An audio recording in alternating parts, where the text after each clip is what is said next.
HIV stands for Human Immune Deficiency Virus, and it is a sexually transmitted disease, but the virus is carried in other body fluids like blood and saliva, and can be spread through contact with those fluids to a susceptible person.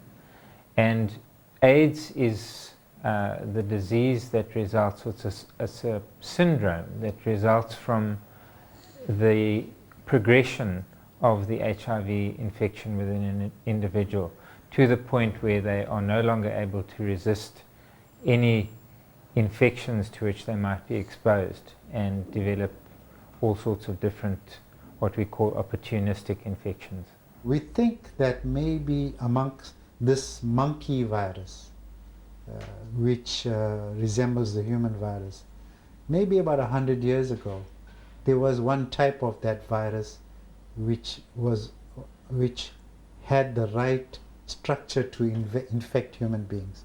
And when men working in the forest who were killing these monkeys and eating them came into contact with the blood of these monkeys, it was probably transmitted at that stage.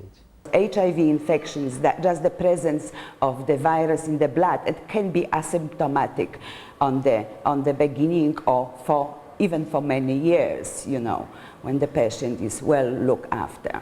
Once the person gets the initial viral infection, they'll often get flu-like symptoms. They might develop a fever, they might get very itchy skin, they might feel off color, sore throat, aching bones and that sort of thing for a few days. Can clear up, and then over time, and it varies from individual to individual, over time they can start developing these opportunistic infections that I mentioned. They'll get more frequent coughs and colds, and as the disease progresses will be more susceptible to fungal infections of various parts of the body.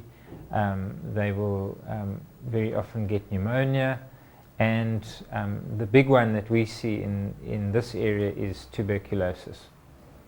And that's a major problem for us when you have a combination of HIV infection and tuberculosis. How do you know the person is infected? Well, in adults, the easiest way is just to do an antibody test, and there are many different types of antibody tests, and they're very, very reliable. They're more than like 99% reliable, and they're now becoming cheaper, and there are many varieties of them. It's not important to know the different tests, but basically you can do, as we do in this country, you can do a test very quickly, and within minutes you can get an answer, and that test is very reliable. It's called a rapid test. Or you can send the blood to a laboratory. That might take a day or two, and those tests are very, very useful.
South Africa is the worst affected country in the entire world, and South Africa has 9 provinces, and this province of KwaZulu-Natal has the worst epidemic in South Africa. So in a way you are sitting in the region which is most severely affected with this epidemic in the entire world. It has more number of people infected than anywhere else in one region.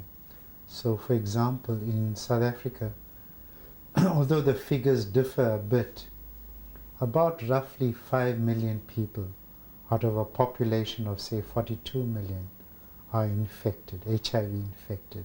Some of them have AIDS, that means some of them are seriously ill, but about 5 million have HIV. 5 million, about maybe 1.8 million are in this province itself. I'm 18 years old and I'm living at Koningsdal Children's Home. Yeah, it's an orphanage. I came here on 99. Before I came here, I was living with my mom and my stepfather, and I was raped by my stepfather, and I got infected. I went for the blood test and I got that I was HIV positive. I felt sad. I was shocked. I cried that day, but I didn't know what to do. But when I came here, I accepted. And then I got that if you can live for many years while you are positive before you get sick with AIDS, then I accepted that I will live with it until maybe I get sick or whatever. When a child maybe dies because of AIDS, has been sick of AIDS and died, I just felt sad, you know. Just sometimes I also thought that one day I will get very, very sick, then die, you know. Just felt that's so, it's just pain. That pain comes on that time, you know. I sometimes cry like I'm losing hope, you know, of being alive, you know. Just thought that, and I even wish if that's, you know, because it used to happen to the small child. I used to thought that it will be better if it was me, not the small children, you know. It's just so, it really so. It feels painful when we lost one of our friends, the other parts of our families, you know, because when we are here, we are family. Because now, when we are together, we like the family because we love each other, we laugh together, we do everything, you know. So it feels very, very painful. What is in my heart, I'm wishing that I wish to learn, you know,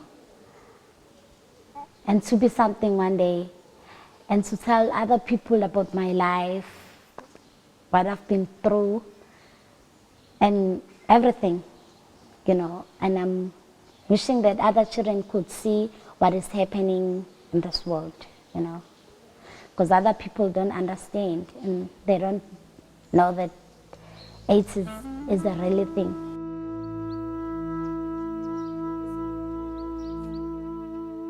3 weeks ago, I received a little boy, Kulani Magwaza. He's 2 years old, he's fully positive. He's got marasmus on the legs is very small. He really was very sick when I received him. I took him to hospital, he stayed there for 8 days, and we have him on TB treatment, and he is just doing well.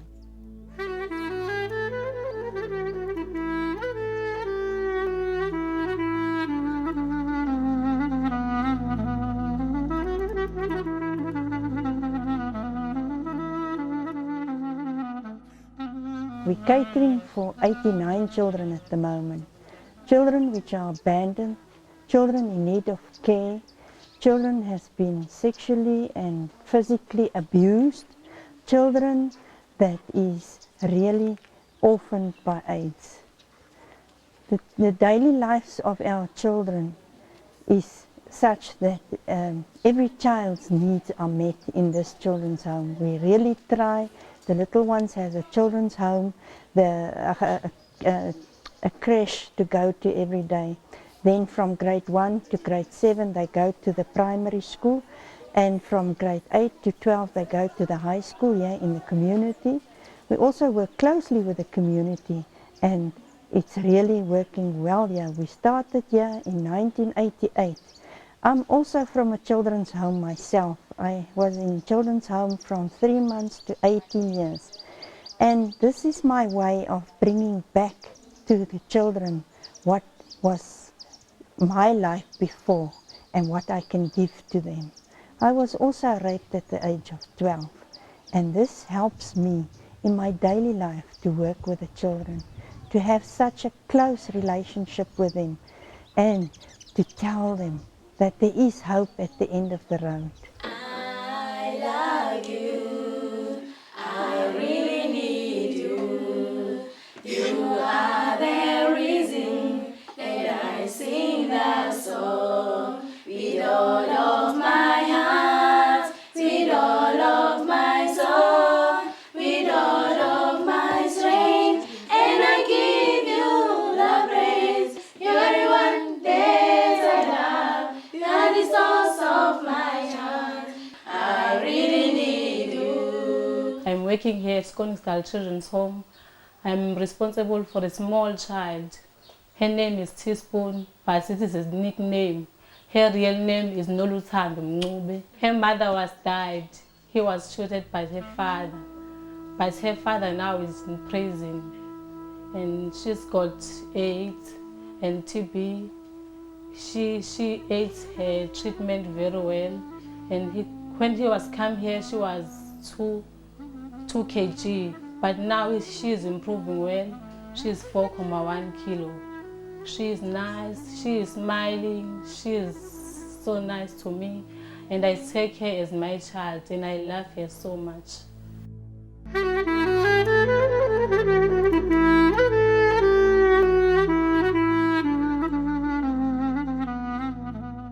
We've got 42% of HIV children in the children's home, and we do not make a difference between any child. Children was taught if they are hurt or anything and blood is involved, that they should go to the care worker and that they should not try and do anything themselves. That is the way we try and teach them. The children ask me every time somebody dies. We had 2 deaths in the children's home, one on the 16th of May and the other one on the 26th of June. The one in May was 3 years old. His name was Bonkosi. The other one was Togozan. He died in June.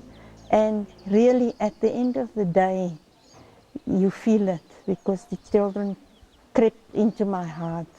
Bonkosi was here for 3 years, and it really, really does something for you if they die. When they die, the older children with AIDS ask me, "Ma, are you going to be there for us the day when something like this happened to us?" And I have to reassure them to say, yes, I am your Ma, and I'll be your Ma until the end of the day.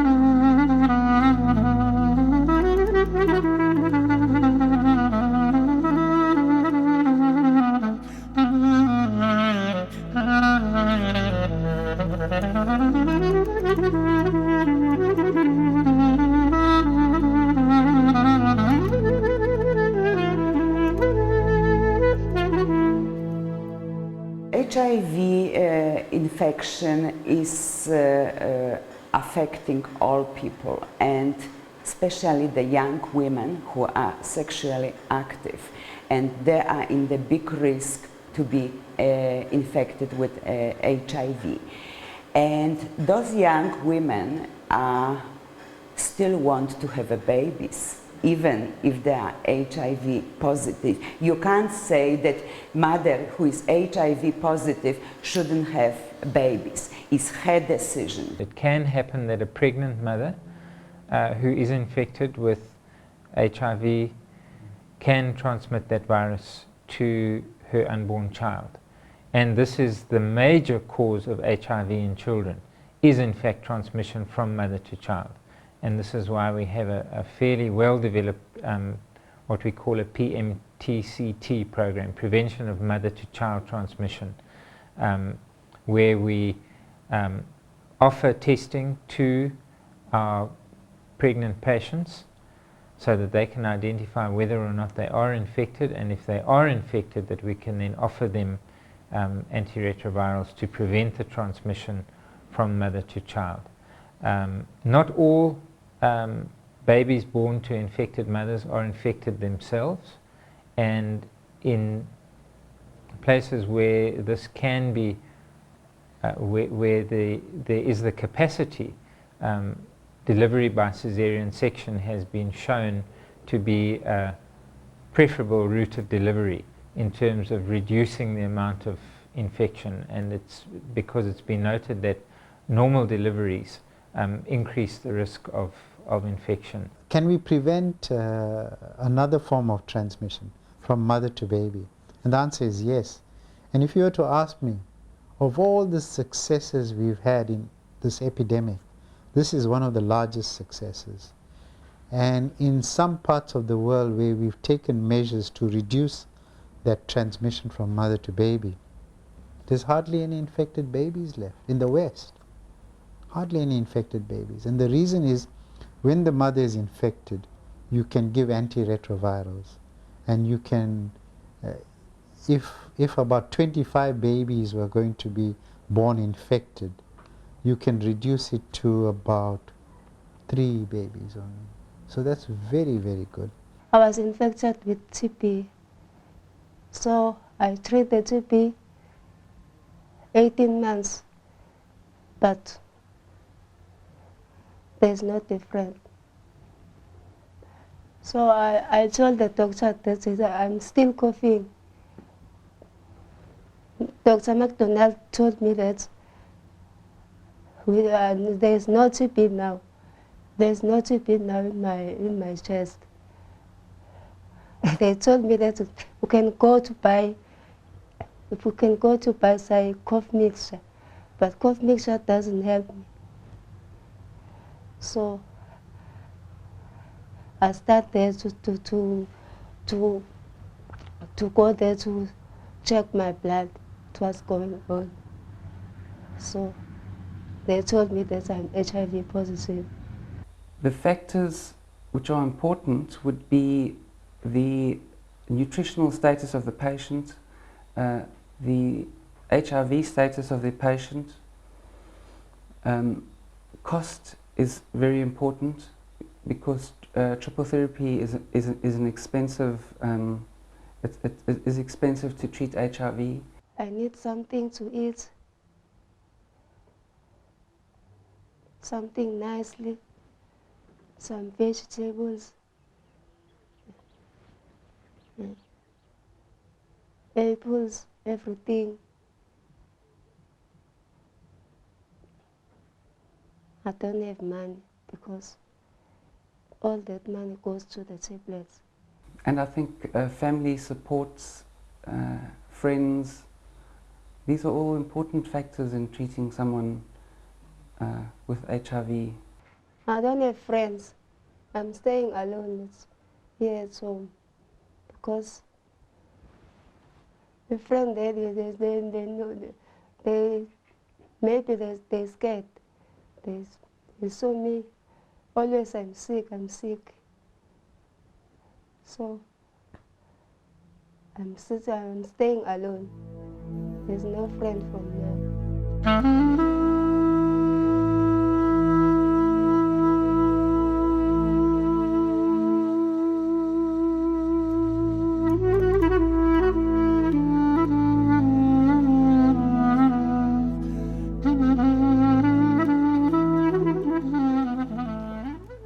Because I've got a dead child, I don't know what can I do when I die.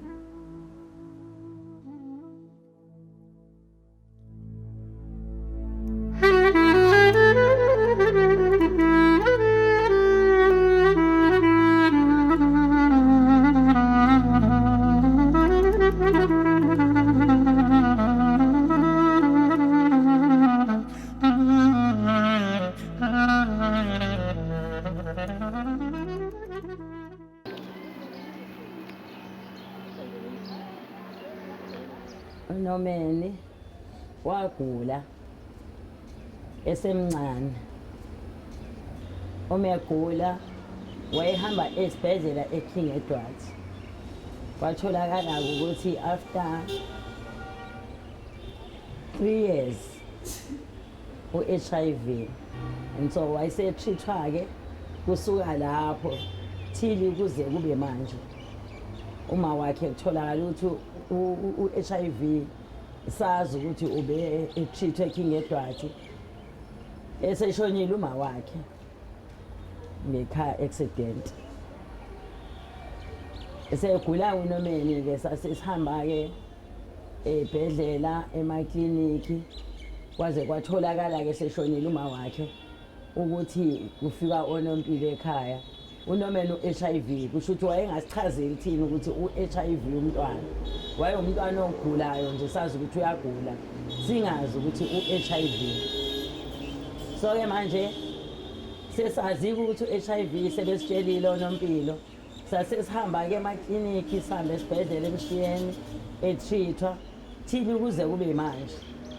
So kusho ukuthi kwase kuba on and off ugula ephathwa amadlebe, ephathwa izilonda, eluzi appetite ukudla engakuthandi.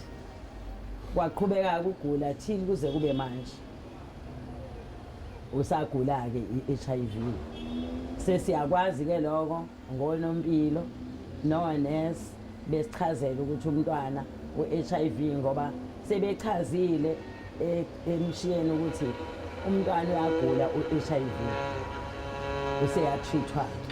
Kusho ukuthi-ke thina-ke uNomeni u-HIV.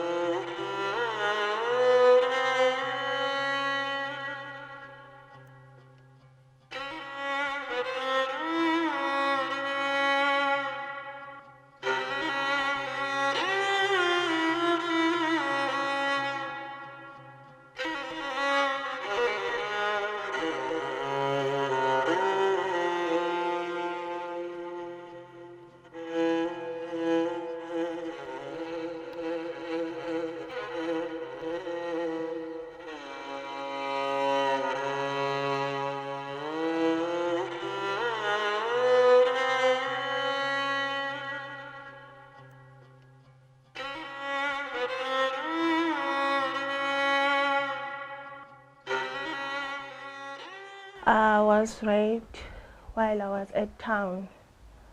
Yes, and I was at the Shawe post office. Yes, I was phoning my friend there, and there was 2 men standing in front of me. Then the other one came with the spray, then they sprayed me through my eyes.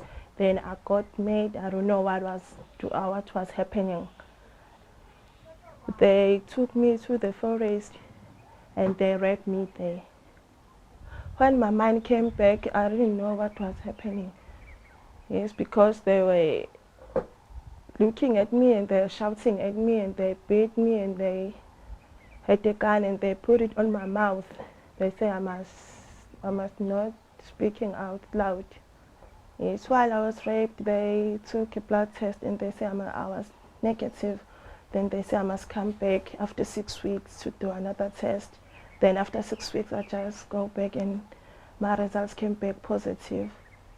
Yes, and I was shocked and I was crying all day.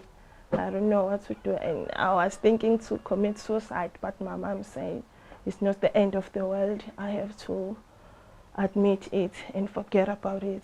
You know, the psychological effect from HIV is huge. Knowing that you've got the terminal sickness and then you will die. This must do terrible damage to the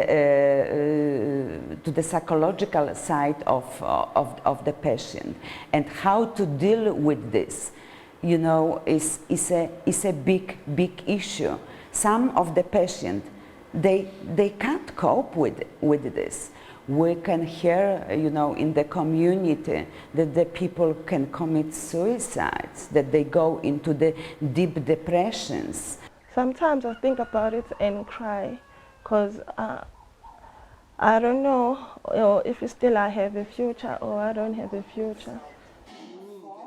Future of HIV. Now we look very sad because we are like in the peak, or maybe we not reached the peak of epidemic now, but there is always hope.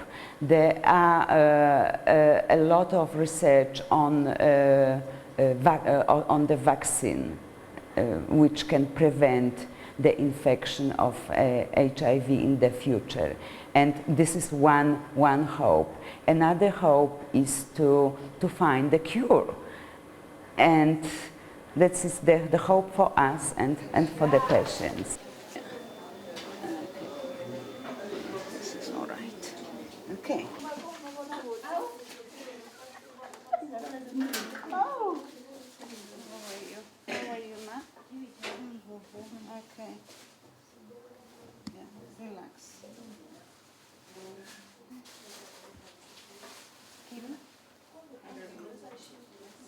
The next thing is, of course, to stop spreading the HIV. I have been working here now for 22 years. As chairman of the John Montgomery AIDS Foundation, under research we have noticed that institutions are not the way to go. So we don't have intentions of building orphanages for AIDS children. Our main focus is the children who have been left behind by the AIDS pandemic.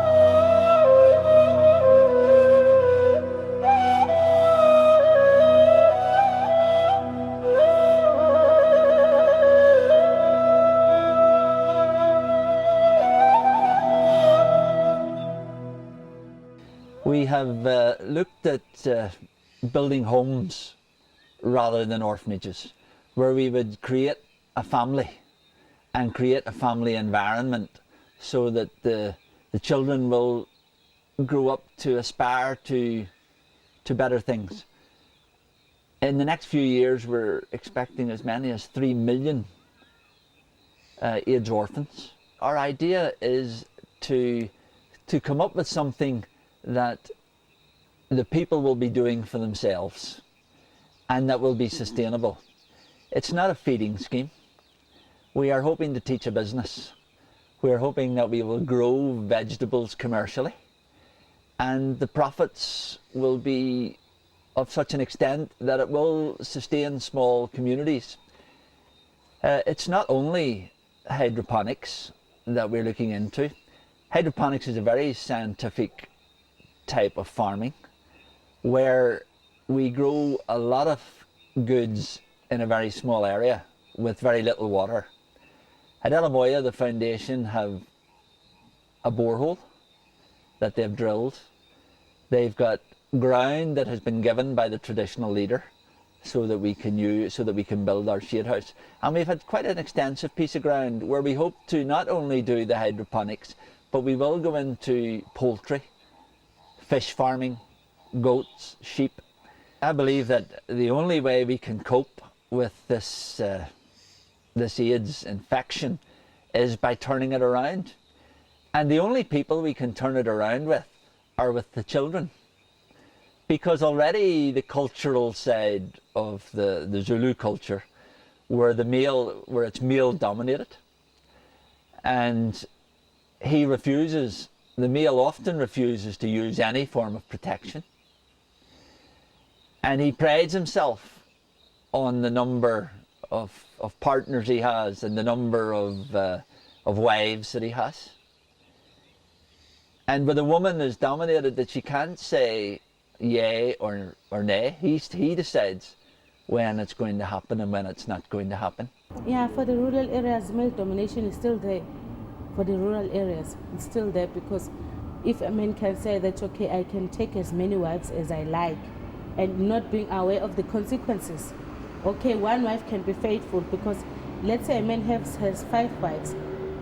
Is he going to satisfy all of them? That's impossible. That's impossible. And the other one has to go out of her way. And then what is she bringing home? That's the problem that our men doesn't realize. They always think that they are so dominative and they can do whatever. So the woman is very much a downtrodden person here in KwaZulu-Natal. It's slowly changing with the teenager. But the only way we're going to change it is when we get the 6 and 7 and 8 and 9-year-olds and we bring them up in a home of a higher standard to what they live in at the moment, and teach them from that age that they're proud to be virgins when they reach the age of 21, rather than be proud to have had sex at the age of 11. Mina njengonkosikazi ubeshadile ngingabhekisa ngokuthi ena owesilisa ohluleka ukuyibamba eyintweni eziningi ngoba mina ngithole ngila ekhaya kufike nomyeni wami kufa. One of our horrible things in this country at the moment is that myth that having sex with the virgin child is the cure. So now we turn up that we've got 11-year-olds infected, 9-year-olds infected, 6-year-olds infected, because a male who has AIDS has decided to rape the child, and therefore the child they think it's a cure. That is very much a myth. If you sleep with a virgin, that will cure it. There's no such a thing. It's not working. I think they are spreading it, especially to the smaller ones. And there's the other issue of sodomy now, where the males are sleeping with boys. I think they are also spreading the AIDS to the young ones. There is no hope. There is not any hope for now. That's the problem, because people are really dying. I believe God is the answer, but he's to those who see him as the answer, he changes things around. But there are those who aren't going to see God as the answer, and the government have to find an answer for those people. My name is Lindiwe. I've got 3 children, 1 boy and 2 girls. I'm not working, I'm sick. I've got no money to support them.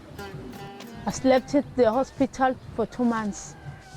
After that, I was waiting for my results, but I know that I've got HIV positive because my boyfriend, he passed away with it.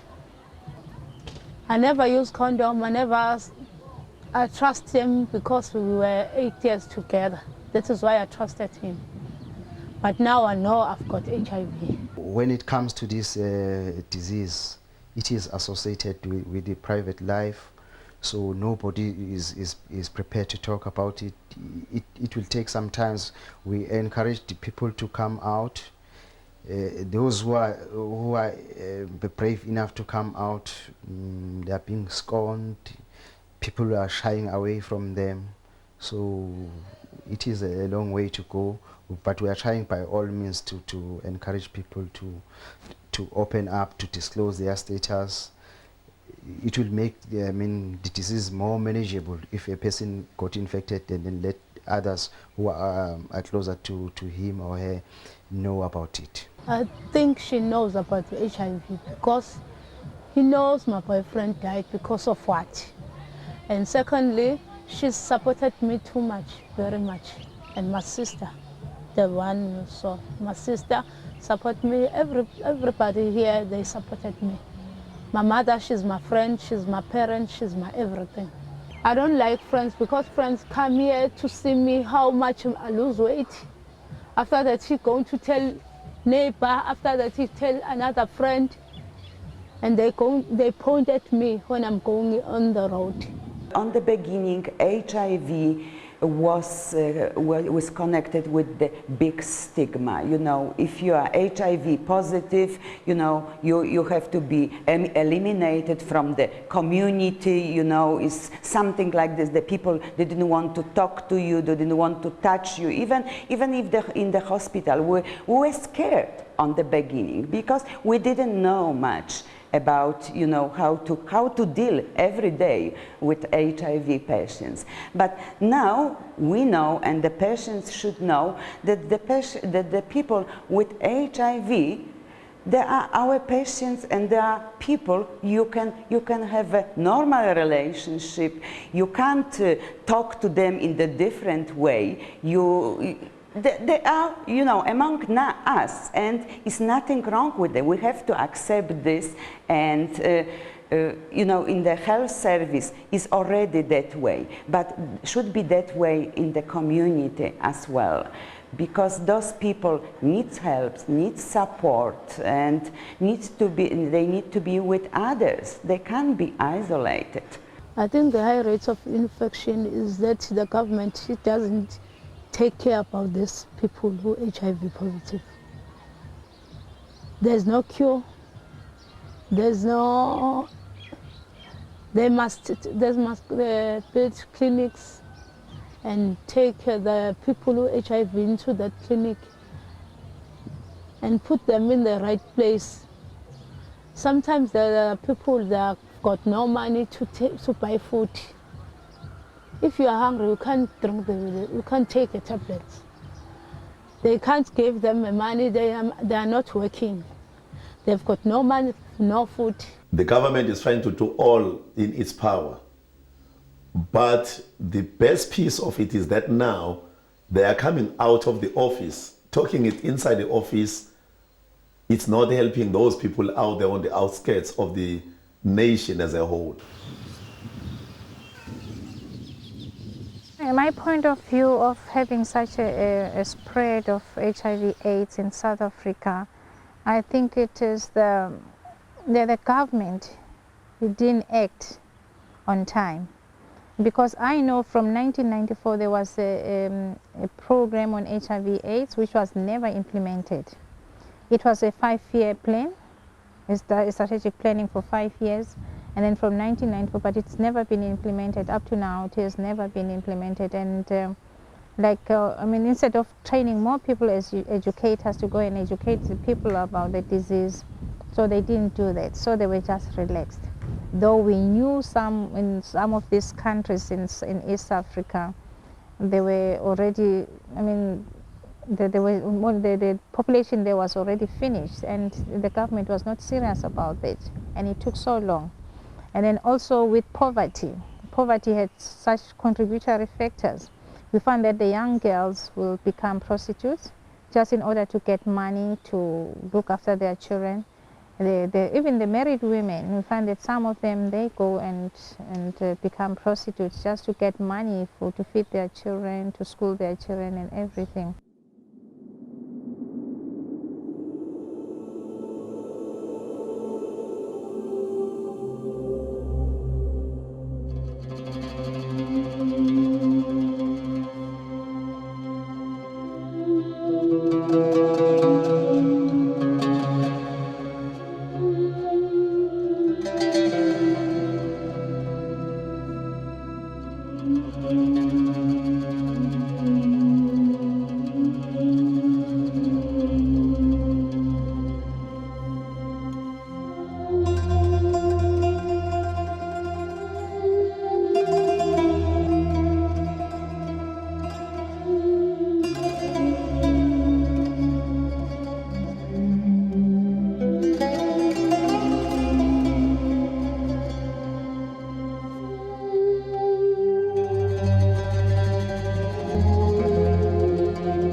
Positive now, and I'm going to die. I have got 9 cells.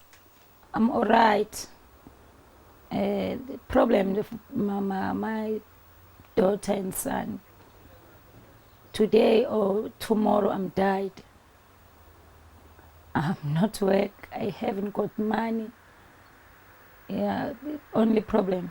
It is very traumatic because this is normally what comes to the person's mind to think about the kids, who's going to look after them, because they know that their lifespan is getting short. The antiretroviral treatment will help those patients to slow down the progress of the infection, the onset of AIDS, and they can make their life very comfortable. They can work, they can have a normal activities every day. Hospital give me antibiotics only. We already have in our region here some patients who are already start with the antiretroviral treatment, and those patients who are on medical aid or can afford to pay for antiretroviral treatment, they already also through the private sector. Antiretrovirals are potent drugs and can certainly do cause a lot of nausea and vomiting in the early stages when people are first started on them, and so that the patient has to be warned about. There are different, again it depends on the individual patient, certain organs might be affected by those drugs in certain individuals. They might have liver complications and develop jaundice. The blood system can be affected and patients can become anemic, and often the treatment has to be tailored to the particular medications that the individual patient can tolerate. Is a sex reason for HIV. So we need to find ways of making women more self-reliant in protecting themselves. And the two most important ways are to develop a female condom, and there are female condoms available. But they're a bit, at the moment, it's not as easy to use as a male condom. So some people find it less acceptable, and they are less easily available and they are more expensive. So we will have to wait and see if they can be more widely accepted and used. So that's the one part of it. And in South Africa, certainly they've become available, but it's not as widely used as a male condom. The second thing, which is really very important and interesting, is to provide women with something like a gel which they can apply to themselves during sexual intercourse, which will kill the virus. That's called a microbicide. Micro meaning a germ, and microbicide means killing a germ. And those microbicides, there are trials which are going on now. Unfortunately, we don't have the results of the trials. They're very expensive to do. They cost millions of dollars.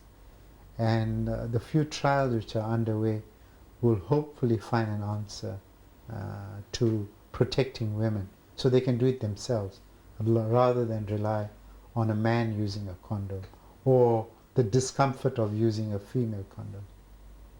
But that might take a few years, and we don't know yet whether it works.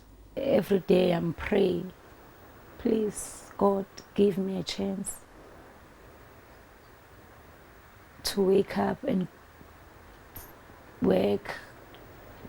My child, if you die today or tomorrow, it's no one take this one. There isn't a single vaccine around today, and won't be tomorrow, and will not be for the next few years. The patient will die not because of the viral infection. The patient will die because of the complication and because of the low immune system. And patient can pick up any infection, TB, they can develop cancer very easy, and they can die from them. Community of South Africa is suffering from AIDS. Most of them are infected, and all of us are affected with AIDS. The disease, it's not good. Age of 36. I see my mother at 70 something. Me, I'm going to die 36 or 37. Hey, it's too hard.